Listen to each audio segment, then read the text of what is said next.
La séance du Conseil des ministres de ce mercredi 12 avril 2023, que le chef de l'État, M. Patrice Talon, a présidé, a débouché sur les décisions ci-après. Au titre des mesures normatives. En point 1, adoption du décret fixant les conditions d'interruption volontaire de grossesse IVG. Au terme du présent décret, l'IVG ne peut se pratiquer que par un médecin, une sage-femme ou un infirmier dûment habilité et dans les formations sanitaires publiques ou privées. Les dernières doivent disposer d'un agrément spécifique délivré par le ministre chargé de la Santé. Tous les établissements de santé doivent remplir les conditions techniques exigées, assurer une prise en charge psychologique et sociale de la patiente avant et après l'intervention.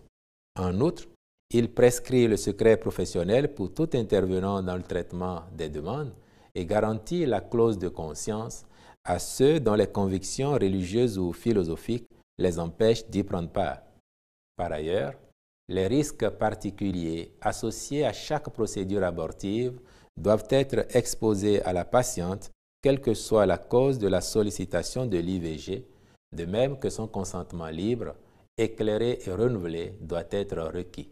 Les ministres concernés assureront la bonne vulgarisation du décret ainsi que son application efficiente. En point 2, révocation de secrétaire exécutif de mairie. Il s'agit de M. Moutawakilu Hassan Aoudou de la mairie de Houéogbe, Nestor Manowome Bossou de la mairie de Cotonou et Patrice Lafia de la mairie de Semekpodji.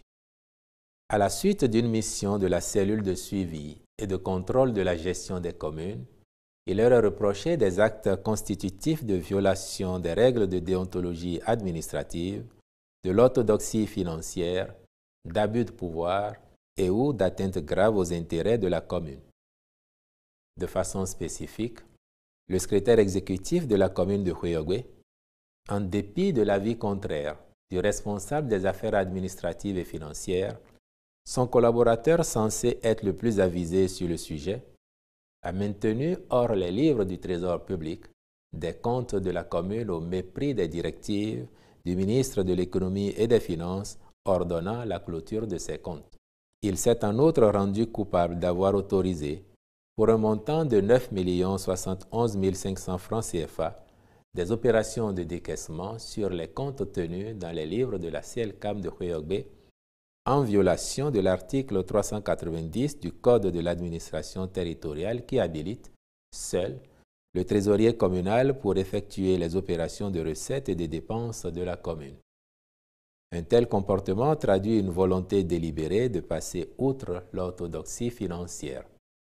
En ce qui concerne le secrétaire exécutif de la commune de Cotonou, alors que le Code des marchés publics définit clairement son niveau d'intervention et son rôle dans la chaîne de passation des marchés publics, il s'est immiscé à une étape qui n'était en rien concernée par ses fonctions dans la procédure de passation du marché relatif à la réhabilitation des installations du réseau d'éclairage public de la ville de Cotonou à l'occasion de la fête du 1er août 2022. En interférant dans les attributions de la personne responsable des marchés publics, il a outrepassé ses prérogatives par des recommandations et ou instructions, lesquelles ont prévalu dans l'attribution du marché à un prestataire à un coût plus onéreux pour la commune. De même, il lui est reproché d'avoir approuvé un marché d'acquisition de véhicules au profit des services de la mairie, des responsables et du trésorier communal, en violation de la réglementation sur la gestion du parc des véhicules et autres équipements motorisés de l'État. Quant au secrétaire exécutif de la commune de Semekpodji, il est mis à sa charge le fait d'avoir approuvé, pour un montant de 54 280 000 francs CFA TTC, un contrat de marché pour lequel les crédits nécessaires n'étaient pas prévus au budget de la commune et ce, en dépit des dispositions du Code des marchés publics qui font expressément de l'absence ou de l'insuffisance de crédit un motif de refus d'approbation des marchés.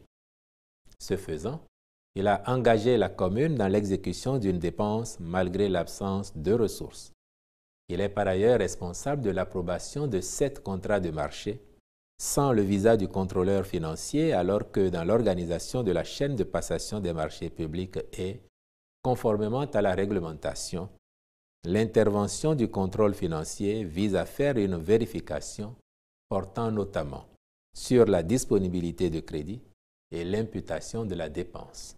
Cette précaution est fondée sur la nécessité de prémunir l'autorité approbatrice des erreurs de gestion et de préserver les ressources publiques. Le Conseil saisit cette occasion pour rappeler que l'objectif majeur de la réforme structurelle du secteur de la décentralisation, en mettant des cadres qualifiés à la disposition de nos communes, est de promouvoir la bonne gouvernance aux fins de favoriser la satisfaction des besoins des populations tout en améliorant leur bien-être. Le ministre de la Décentralisation et de la Gouvernance locale prendra les dispositions nécessaires pour pourvoir au remplacement des secrétaires exécutifs défaillants, conformément au texte en vigueur, en relation avec la cellule de suivi et de contrôle de la gestion des communes. Sous cette même rubrique des mesures normatives, ont été adoptés les décrets portant création des formations de la garde nationale, puis transmission à l'Assemblée nationale pour autorisation de ratification de l'accord établissant l'Alliance Smart Africa.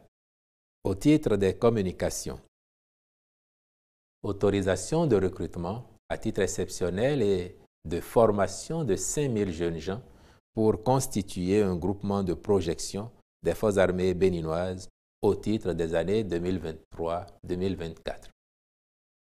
Ce groupement de projection aura pour mission de mener des opérations de sécurisation destinées à préserver l'intégrité du territoire national, à maintenir et entretenir durablement la quiétude des populations et l'attractivité du patrimoine touristique, notamment dans les localités de notre pays où s'enregistrent des tentatives d'incursion terroristes.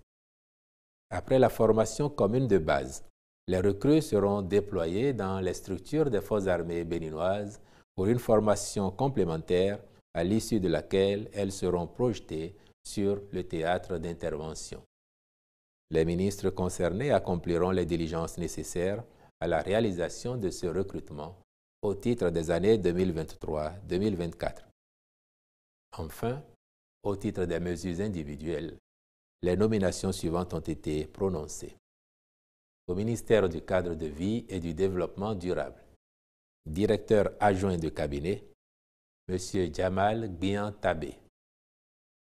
Au ministère des Enseignements secondaires, techniques et de la formation professionnelle, directeur départemental du Plateau, suite à l'appel à candidature et après avis favorable du Conseil national de l'éducation, M. Raphaël Onkanrien. Je vous remercie.